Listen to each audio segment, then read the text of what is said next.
안녕하세요 여러분. 오늘은 한국사 2학기 10번째 수업 시간입니다. 지난 시간에 이어서 박정희 정부에 대해서 살펴보고 있는데요. 지난 시간이 1960년대, 즉 5.16 군사정변으로 권력을 장악한 박정희가 삼선 개헌안을 밀어붙일 때까지의 이야기를 살펴봤다면 오늘은 1970년대 내용에 대해서 살펴보도록 하겠습니다. 자, 그 1970년대를 보여주는 대표적인 단어가 바로 이 유신 체제입니다. 유신이라는 단어가 좀 낯설 텐데요. 간단하게 얘기하면 개혁이라는 의미라고 생각하시면 됩니다. 이 유신이라는 걸 앞세워 가면서 새로운 체제를 만들어간 박정희 정권이 과연 어떤 식으로 통치를 이어갔는지, 그리고 그런 박정희 정권 어떻게 보면 철권 통치에 당시 민주화 세력들은 어떻게 저항했었는지를 집중적으로 살펴보도록 하겠습니다. 자, 오늘은 그럼 유신이 어떻게 시작되었고 새로운 영구 독재 체제가 어떻게 구축되어 가는지 그 과정으로 시작을 해보도록 하겠습니다. 자, 첫 번째로 유신으로 영구 독재 체제를 구축하다라는 내용에 대해서 살펴볼 텐데요. 이 당시 유신 체제가 등장하게 된 배경을 이해할 필요가 있습니다. 자, 잠깐만 60년대를 다시 떠올려 보시면요. 60년대에도 결국에는 5.16 군사정변이라든지 삼선개헌처럼 정권을 장악하고 정권을 불법적인 방법으로, 어떻게 보면 편법으로 연장하려는 시도들이 계속해서 이어졌습니다. 이 과정에서 박정희가 스스로를 어떻게 보면 정당화시키기 위해서 내세웠던 게 바로 첫 번째로는 북한과의 대치 상황에서 이 북한의 어떻게 보면 위협에 맞서려는 강한 어떻게 보면 통제력, 그리고 강한 정치력이 필요하다라는 거, 그리고 그럴 수 있는 지도자가 자신이라는 거, 그게 첫 번째였고요. 두 번째는 경제개발이라는 어떻게 보면 목표를 내세우고 이걸 끝까지 추구해 나가기 위해서는 자기가 필요하다라는 걸 내세웠어요. 즉 반공과 경제개발이 이 두 개가 어떻게 보면 쌍두마차로서 박정희 정권을 정당화시켜주는 중요한 요소였는데요. 1970년대, 60년대 말부터 70년대 초가 되면 이런 쌍두마차가 흔들리기 시작을 합니다. 자, 첫 번째로 중요한 건 바로 닉슨 독트린입니다. 자, 이 닉슨은 당시 미국 대통령인데요. 1969년에 미국 닉슨 대통령이 발표한 선언을 닉슨 독트린이라고 합니다. 핵심 내용은 뭐냐? 아시아에서 발생하는 분쟁에 대해서 이제 미국은 군사적인 개입을 최대한 안 하겠다라는 거예요. 무슨 얘기냐면 베트남전에서 워낙에 미군이 피해가 크니까 베트남전에서 어떻게 보면 철수하려는 분위기를 조성을 하는데 이 닉슨 독트린이 상당히 큰 영향을 줍니다. 자, 그리고 이 닉슨 독트린 같은 경우는 핵심은 그 이후에 중국과의 관계 개선을 추진했다라는 겁니다. 즉, 이 닉슨 독트린 같은 경우는 냉전 체제에서 특히 동아시아 지역에서 워낙에 미군이 큰 희생을 치르고 있다 보니까 이 희생을 줄일 수 있는 방법들을 찾아간 거예요. 그러려면 일단 베트남전에서 나와야 하고요. 그리고 동아시아 지역에서의 공산주의 확산을 막는 과정에서 중국이라는 위협을 어떻게 보면 좀 낮출 필요가 있었던 거예요. 그래서 중국과의 관계 개선을 추진을 하는 겁니다. 자, 그런데 이 과정에서 중요한 변화가 일어납니다. 국제 질서가 엄청나게 변화한다는 거죠. 자, 핵심은 베트남전도 그렇고요. 베트남이 이때 공산주의 어떻게 보면 위협 속에 있었던 거니까요. 자, 그리고 중국은 이미 공산주의 국가였죠. 이들과 베트남의 관계라든지 아니면 중국과의 관계를 개선을 하면서 이들과의 어떻게 보면 긴장 관계를 완화시킴으로써 미국이 자기들의 부담을 줄이려고 했던 거예요. 자, 그래서 이 닉슨 독트린이 발표된 이후에 당시 자본주의 진영과 공산주의 진영 간의 엄청난 갈등, 그리고 소모적인 어떻게 보면 경쟁이라고 볼 수 있는 냉전이 완화되기 시작을 합니다. 자, 문제는 이 냉전이라는 이름 아래 박정희 정권 같은 경우는 정권 유지를 어떻게 보면 주장해 나갔던 거죠. 이런 냉전이 계속되고 있고 북한의 위협이 있으니까 나 같은 강력한 지도자가 필요해 라고 이야기를 하고 있었는데 그런 냉전의 위협 요소들이 점점 더 사라지기 시작을 하는 겁니다. 닉슨 독트린으로 냉전 체제가 완화가 되고요. 미국 같은 경우는 북한과 남한이 화해를 할 것을 권고하기도 합니다. 야, 우리도 이렇게 냉전 체제 완화하고 있으니까 너네도 괜히 그런 식으로 경쟁, 군사적인 대립 이런 걸 좀 약화시켜라 라는 거죠. 자, 그리고 박정희 정부 입장에서 어떻게 보면 더 큰 위협은 이거였어요. 주한미군이 그 당시에 한국에게 제대로 통보도 되지 않은 채 일부가 철수를 합니다. 자, 이게 당시 박정희 정권 입장에서 엄청난 위협으로 느껴졌을 겁니다. 미국이 어떻게 도움을 받아가면서 북한의 위협에 맞서고 있었는데 그 미군 중 일부가 우리에게 통보도 제대로 되지 않은 채 철수됐다는 거. 지금 미국이 하는 어떻게 보면 움직임을 보면 자기가 생각하기에는 정권을 유지하는 데 상당히 위기가 초래될 수 있다는 위기감을 느꼈다는 겁니다. 핵심은 정권 유지의 위기감을 느끼기 시작을 했다는 겁니다. 자, 대내적으로도 이게 대외적인 어떻게 보면 배경 중에 핵심이라고 한다면 대내적으로도 문제가 있었습니다. 60년대 후반이 되면 초기에 시행하던 경제개발 계획이 이제 차츰차츰 원동력을 잃기 시작을 하면서 경제 침체에 빠지기 시작합니다. 60년대 말에. 자, 그러다 보니 어떻게 보면 경제개발이라는 그런 정당한 목표라든지 이런 것들이 좀 퇴색될 수밖에 없겠죠. 자, 게다가 삼선 개헌 이후에 1969년이죠. 삼선 개헌 이후에 민주화 운동이 또 확산되는 모습들이 나타납니다. 자, 그러면서 결정적인 건 이겁니다. 71년에 또 총선이 벌어지거든요. 이 71년 때 야당이 엄청나게 선전을 하면서 개헌 저지선을 확보합니다. 즉 3분의 1 이상을 차지했다는 거죠. 국회에서 의석을. 과반수도 아닌데 이게 뭐 대단한 거예요 라고 생각할 수도 있는데, 그 당시 시대적인 분위기라든지 아니면 선거 제도 자체가 야당한테 워낙에 불리했기 때문에 야당이 이 3분의 1 이상을 차지했다는 것 자체가 어찌 보면 박정희 정권이 가지고 있던 그 당시까지의 정당성이라든지 명분을 상당히 크게 흔들어 놓는 사태로 여겨질 수도 있었던 겁니다. 자, 이런 상황이 70년, 71년 이렇게 이어지고 있었던 겁니다. 자, 여기에 박정희 정권이 어떻게 대응을 하느냐? 우선은 아까도 얘기를 했지만 미국이 북한과의 화해를 공고를 했죠. 일단 이런 모습을 보여줍니다. 1972년 7월 4일에 갑작스러운 발표를 합니다. 남북 공동성명이 발표가 돼요. 자, 이 7.4 남북 공동성명에 대해서는 우리가 후에 통일의 노력에 대해서 살펴보면서 좀 더 구체적으로 살펴보긴 할 건데요. 핵심은 이거예요. 6.25 전쟁 이후에 최초로 남북 간에 어떻게 보면 물론 비공식적이기는 했지만 합의에 도달한 문서를 만들어냈다는 겁니다. 통일을 향해 나가는 기본 원칙이 제시됐다는 점에서 이 7.4 남북공동성명이 상당히 중요한 의미를 갖습니다. 자, 이런 7.4 남북공동성명이 발표가 된 순간 당연히 이제 국내의 흐름은 진짜 우리 이러다가 통일하는 거 아니야? 라는 흐름들이 나타나기 시작합니다. 자, 북한과의 평화통일 원칙에 합의하는 7.4 남북공동성명을 발표를 해요. 그러면 냉전 완화의 분위기에 합류를 하나보다 라고 생각할 수도 있는데요. 이 7.4 남북공동성명이 발표된 직후에 갑작스러운 또 다른 사태가 나타납니다. 자, 그게 요 두 줄에 정리가 되어 있는 건데요. 잘 살펴보시면요. 이 공동성명 발표 직후에 현행 헌법이 평화통일을 뒷받침할 수 없다는 명분을 내세우면서 갑작스럽게 전국 비상계엄을 선포를 합니다. 계엄이라는 건 뭘 동원하는 걸까요? 군대를 동원하는 겁니다. 자, 군대를 동원해서 기존의 헌정 질서를 정지를 시키는 겁니다. 이거 당연히 절차상의 문제가 엄청나게 많았겠죠. 자, 그런 걸 전부 다 무시하는 일들이 벌어지는 거예요. 그러면서 내세웠던 명분이 이겁니다. 유신. 일종의 뭐라고 그랬죠? 개혁을 의미한다고 했죠. 유신을 실시하겠다는 명분을 내세워서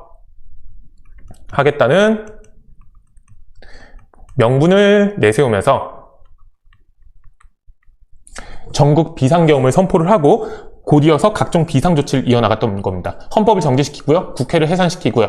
전국에 어떻게 보면 군인들을 쫙 깔아가지고 공포 분위기를 만들어내는 겁니다. 자, 이걸 10월 유신이라고 불렀어요. 이 유신이라는 단어 자체는 어찌 보면 자기의 행동, 이런 어떻게 보면 불법적인 행동들을 정당화시키기 위한 논리로서 제공이 된 거겠죠.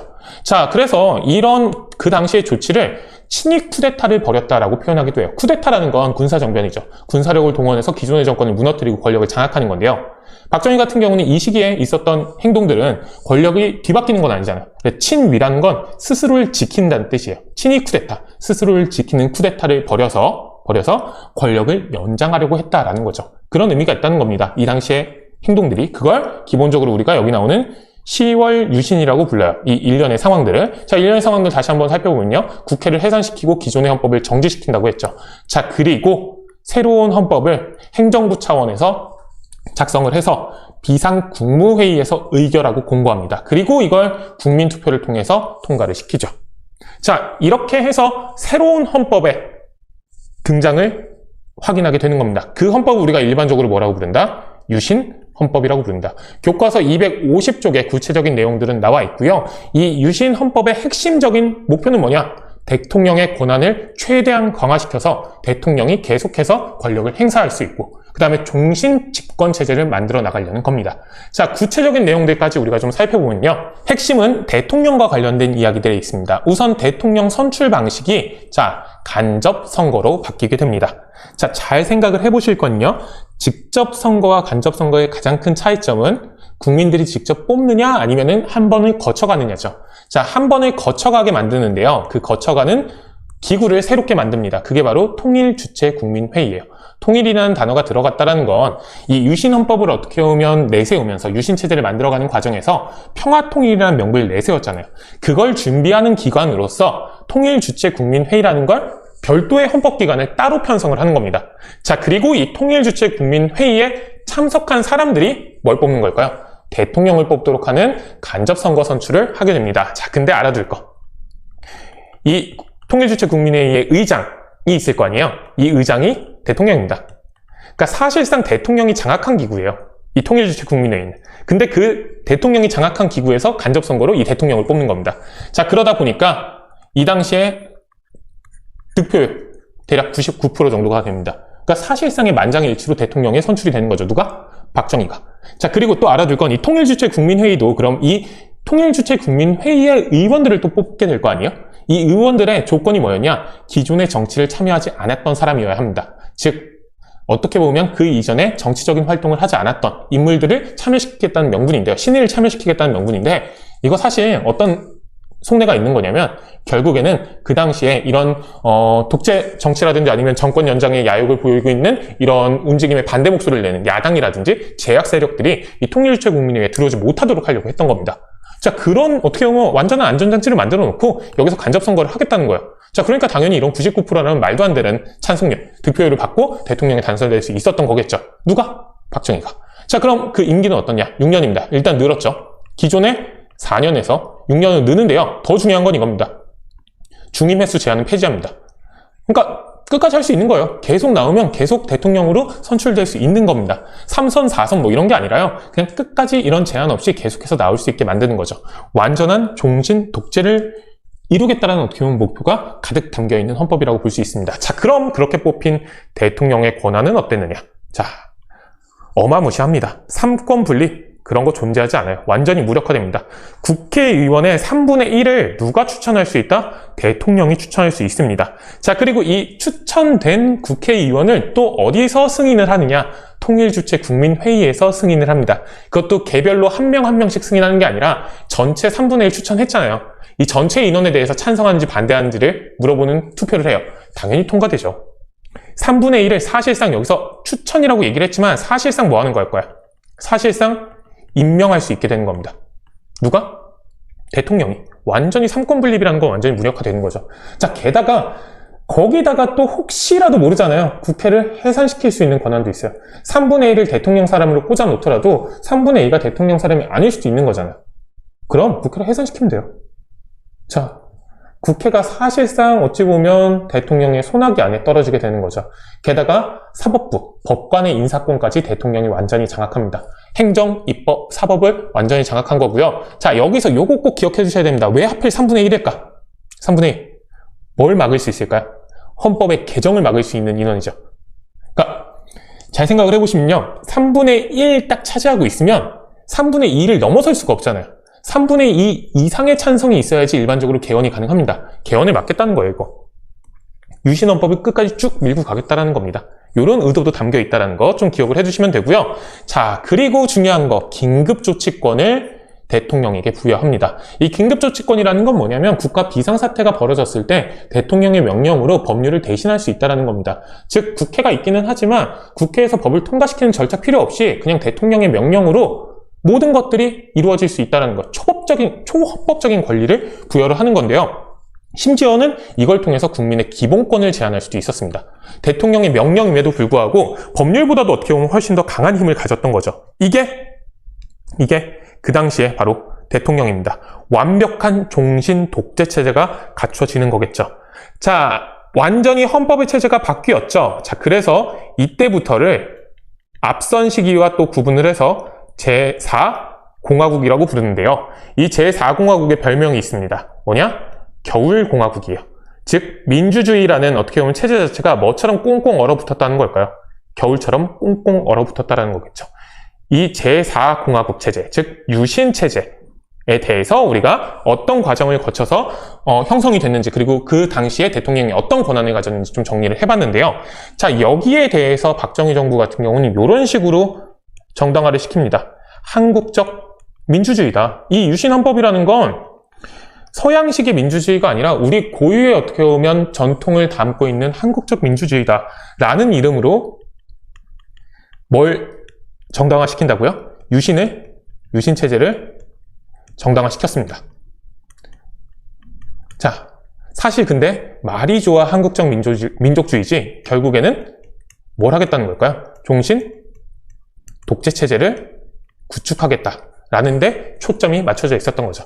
한국적 민주주의라는 표현이 나오면 되게 우리 어떻게 보면 상황에 맞춰서 그런 민주주의의 어떻게 보면 개념 같은 것들을 우리 상황에 맞춰서 적절히 시행한 거 아닐까라고 생각할 수도 있긴 하지만 이건 사실상 어떻게 보면 종신 독재체제를 포장하려는 미사여구에 불과했다라는 거, 그런 것들을 좀 기억해 두시면 좋겠습니다. 자, 그럼 다음으로 우리가 유신체제에 대해서 어떤 저항들이 펼쳐졌는지에 대해서 좀 살펴볼 텐데요. 이 저항은 유신체제가 만들어진 직후부터 바로 표출되기 시작을 합니다. 학생과 시민의 유신체제 반대 운동들이 적극적으로 벌어지게 되는데요. 이 과정에서 되게 중요한 분기점이 됐던 사건이 바로 김대중 납치 사건입니다. 자, 김대중 같은 경우는 우리 1971년 대선에 출마해서 박정희와 상당히 치열한 경쟁을 했었던 인물이잖아요. 야당의 중요한 어떻게 보면 정치적인 지도자였는데요. 이 인물 같은 경우는 10월 유신 직후에 미국으로 망명을 합니다. 그 이전에 정치적인 어떻게 보면 위협들이 상당히 많았거든요. 자, 그리고 나서 미국과 일본을 오가면서 유신 반대 투쟁을 되게 적극적으로 전개를 했는데요. 이 사람이 일본에서 활동을 하고 있던 당시에 갑자기 사라져요. 그리고 그 다음날 갑자기 한국에서 등장을 합니다. 뭐냐면 납치당했던 거예요. 원래는 중앙정보부 요원들이 일본에서 이 사람을 납치를 해가지고 수장을 시키려고 했거든요. 그러니까 바다에 빠뜨려서 죽이려고 했던 거예요. 자, 그런데 그걸 눈치챈 미국하고 일본의 정보기관들이 이걸 막아서고 결국엔 미국과 일본의 압박에 못 이겨서 그런 수장 계획은 철회가 되고 한국으로 납치해오는 데서 끝이 나게 됩니다. 자, 이렇게 되니까 이 사건을 계기로 해가지고 유신체제 어떻게 보면 잔혹함이라는 게 만천하에 드러나게 되는 거잖아요. 자, 이런 김대중 납치 사건의 해명을 요구하면서 대학생들의 시위가 또 본격적으로 73년, 74년에 적극적으로 전개가 되는데요.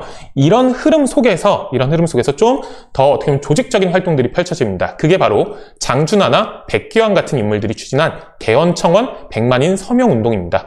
이 장준하라든지 백기환 같은 경우는 박정희 정권의 종신독재 체제에 적극적으로 저항했던 그 당시의 유력 인사들인데요. 이렇게 정치적인 활동, 꼭 국회의원은 선출되지 않지만 정치적인 어떻게 보면 영향력을 행사했던 사람들은 보통 우리가 재야 세력이라고 부르거든요. 이 재야 세력의 대표적인 인물이었던 장준하와 백기환이 중심이 돼가지고 73년에 헌법을 개정하자라는 청원운동들을 펼쳐나가게 되는 겁니다. 자, 이렇게 되니 여기에 탄압이 벌어지게 되겠죠. 이 개헌청원 100만인 서명운동 직후에 최초의 긴급조치가 발표가 됩니다. 그 이후에 총 9차례에 걸쳐서 긴급조치가 발표가 되는데요. 이 긴급조치 내용들은 인터넷 검색해보시면 금방 나오는데 핵심은 아예 정부 비판 자체를 못하게 만드는 겁니다. 자, 이 개헌청원 100만인 서명운동을 장준하와 백기환 등이 중심이 돼가지고 추진을 했었잖아요. 여기에 최초로 발표된 게 제1호 긴급조치인데요. 그 긴급조치 1호의 내용은 뭐냐? 헌법의 개정을 요구하거나 여기에 대해서 토론하는 자들은 전부 다 잡아가겠다는 거예요. 그리고 이들을 대상으로 해가지고 재판을 거쳐서 15년 이하의 징역을 어떻게 보면 때릴 수 있게 만들어놨습니다. 그게 긴급조치의 내용이었어요. 그리고 거기에 첫 번째로 걸려들었던 게 여기 나오는 장준하와 백기환이고요. 이들은 전부 다 15년형을 받습니다. 개헌을 요구했다는 이유만으로. 그러니까 이런 일들이 그 당시에 유신체제에 비일비재하게 벌어지고 있었던 겁니다. 자, 그리고 이런 목소리들이 계속해서 표출이 되고 이거를 막아내야겠다고 생각을 하는 거잖아요. 자, 그러다 보니까 공안정국을 만들어 가게 됩니다. 이 공안정국이라는 건 뭐라고 생각하면 되냐면 사회적으로 어떻게 보면 위기감이라든지 공포감을 조성을 시키는 거예요. 그 위기감이나 공포감을 조성시킬 수 있는 제일 좋은 방법은 뭐냐? 북한의 위협이죠. 자, 그걸 위해서 간첩 사건을 조작해냅니다. 자, 민청학년 사건과 인혁당, 정확하게는 재건위 사건이라는 게 1974년에 벌어지는데요. 이건 뭐냐면 민청학년은 청년 학생이라는 뜻이에요. 청년 학생들의 단체인 민청학년이라는 단체가 있는데 얘네가 북한의 지령을 받아서 대한민국을 전복하려는 움직임들을 펼치고 있었는데 우리가 이걸 검거했다. 자, 그리고 이 민청학년, 청년과 학생들이죠.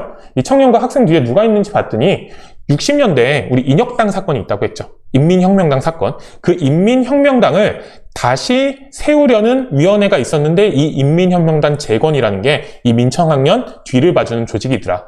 얘네들 전부 다 우리가 체포했다라는 사건을 발표합니다. 근데 이거 전부 다 조작이었어요. 공안정국을 만들기 위한. 특히 이 인혁당 재건이 사건 같은 경우는 정말 많은 조작이라든지 고문이라든지 이런 것들이 벌어지는데요.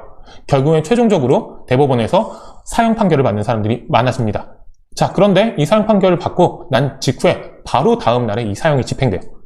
그러니까 뭐 재심을 청구하거나 이럴 만한 시간 여유 전혀 주지 않고 바로 신속하게 그 다음 날 사형을 때려버린 거야. 그러니까 사형을 시행을 해버린 거야.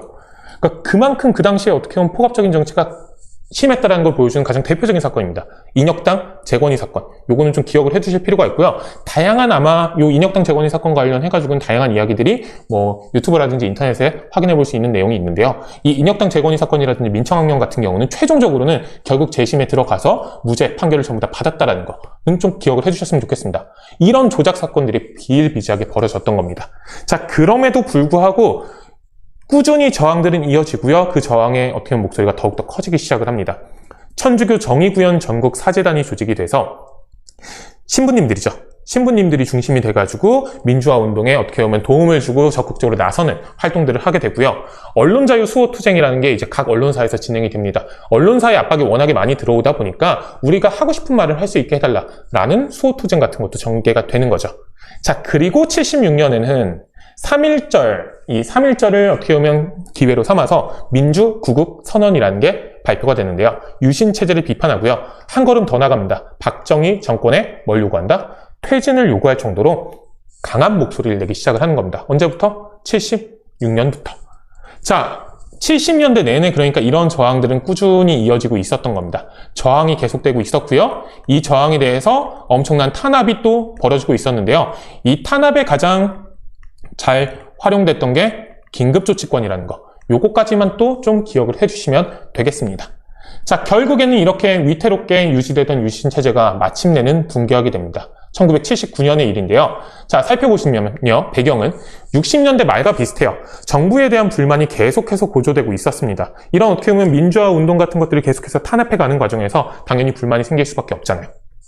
자, 그리고 제2차 석유파동이라는 그 당시 국제적인 경제 위기를 맞이하게 되는데요. 이 제2차 석유파동을 계기로 해가지고 엄청난 경제 침체가 한국 내에서 일어나게 됩니다. 자, 그러다 보니까 어찌 보면 박정희 정권이 자기들의 정권을 유지하고 어떻게 보면 이어나갈 수 있는 가장 큰 명분 중에 하나였던 경제발전이라는 게 흔들리기 시작을 하고 기본적으로 생계가 어려워지는 시민들이 많아지니까 경제에 대한 불만이 결국은 정권에 대한 불만으로 또 이어질 수밖에 없겠죠.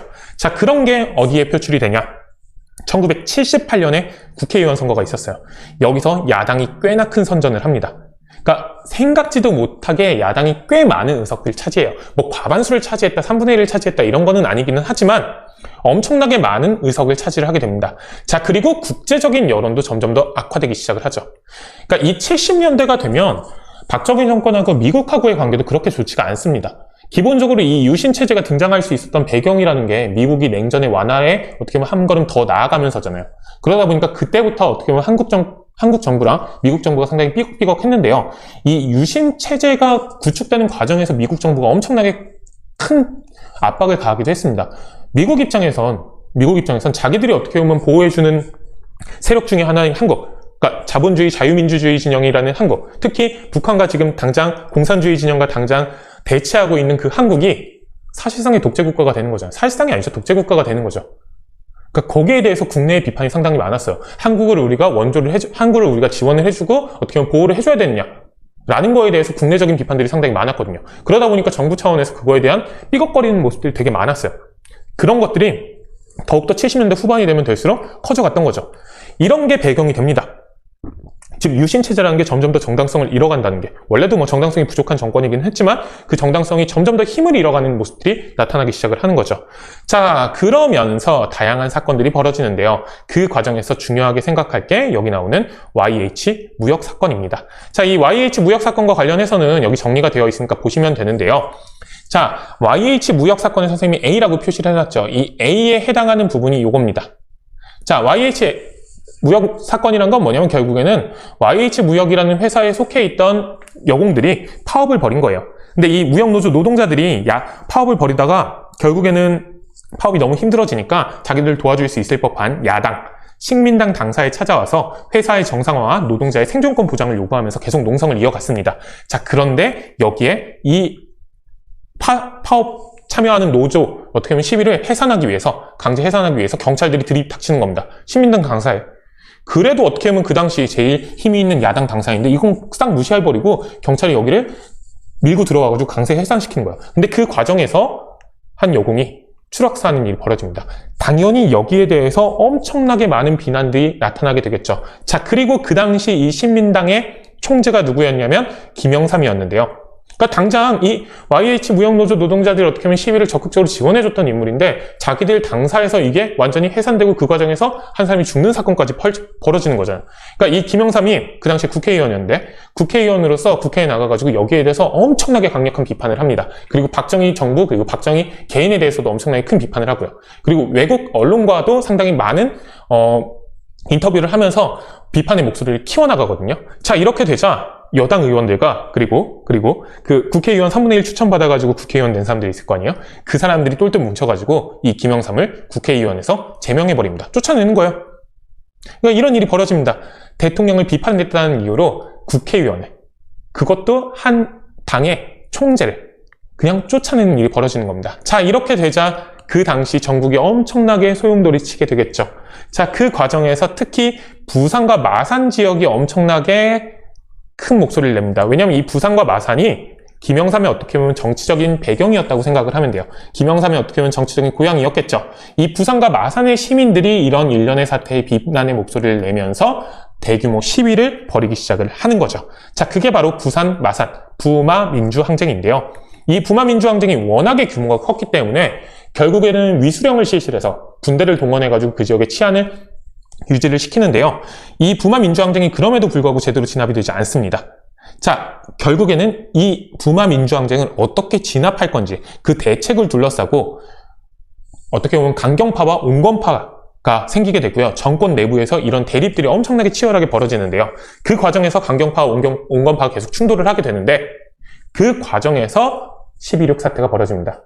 바로 이 부마민주항쟁을 직접 목격하고 돌아온 중앙정보부장인 김재규가 계속해서 어떻게 보면 강경한 대응을 요구했던 경호실장인 차지철과 그리고 박정희 대통령을 시해하면서 박정희가 사망을 하는 사건이죠. 그게 바로 12.6입니다. 이렇게 얘기하니까 뭔가 되게 애매하기는 한데요. 결국에는 이 12.6 사태, 누가 피살당한다? 박정희가 피살당합니다. 그러면서 유신체제가 붕괴가 되는 겁니다. 그러니까 지금까지 우리가 봐왔던 엄청나게 이런 복잡한 사건에 비해서는 이 유신체제의 붕괴라는 게 상당히 좀 허무하게 느껴질 수도 있기는 한데요. 이 단순히 12.6 사태, 김재규란 인물이 이 박정희를 죽임으로써 유신체제가 끝났다라고 이해하는 건 약간 피상적인 이해가 될 수도 있고요. 지금까지 우리가 살펴본 이런 변화 속에서 12.6 사태가 벌어짐으로써 결국에는 박정희가 사라지게 되고 이 박정희라는 어떻게 보면 큰 피규어가 사라짐으로써 박정희가 세워놨던 유신체제라는 게 흔들리고 결국에는 무너지게 됐다라고 이해를 해주시는 게 조금 더 명확한 이해가 될 것 같습니다. 자, 오늘 이렇게 해가지고 우리가 지금 보시면요. 유신체제에 맞선 민주화 운동에 대해서 살펴봤는데요. 기본적으로 핵심은 1970년대의 상황을 살펴봤다고 생각을 하시면 됩니다. 자, 이 1970년대가 유신체제에 어떻게 보면 엄청나게 시달렸던 시대임에도 계속해서 민주화 운동이 펼쳐지고 있었다는 거. 그리고 그 민주화 운동의 어떻게 보면 흐름 속에서 12.6 사태, 물론 12.6 사태 자체가 민주화 운동하고 직접 관련되지는 않지만 12.6 사태를 맞이하면서 결국에는 이렇게 겨울공화국이라고 불렸던 박정희의 철권 통치가 무너지게 된다는 거 기억을 해주시면 됩니다. 딱 79년 이게 10월 26일의 상황이에요. 자, 그러니까 박정희가 서거한 직후에 우리가 80년대를 맞이하게 될 텐데요. 자, 80년에 어떻게 보면 봄이 찾아왔을 때 수많은 사람들은 많은 어떻게 보면 요구들을 해놨을 겁니다. 특히 이 유신체제가 계속되어서는 안 된다라는 목소리들을 키워나가겠죠. 자, 그러면서 겨울이 끝났으니까 뭐가 올까요? 봄이 오겠죠. 서울의 봄이라는 엄청난 민주화 요구들이 물밀듯이 펼쳐지기 시작을 하는데요. 거기서부터 우리가 다음 시간에 살펴보도록 하겠습니다. 자, 오늘 수업은 여기까지고요. 지금까지 정리해놓은 60년대와 70년대 박정희 정부의 여러 가지 특징들 그리고 사건들, 그 다음에 거기에 어떤 저항들이 있었는지 잘 정리를 해봤으면 좋겠습니다. 다음 시간에는 우리 80년대 한국의 상황에 대해서 살펴보도록 하겠습니다. 오늘 수업은 여기까지입니다.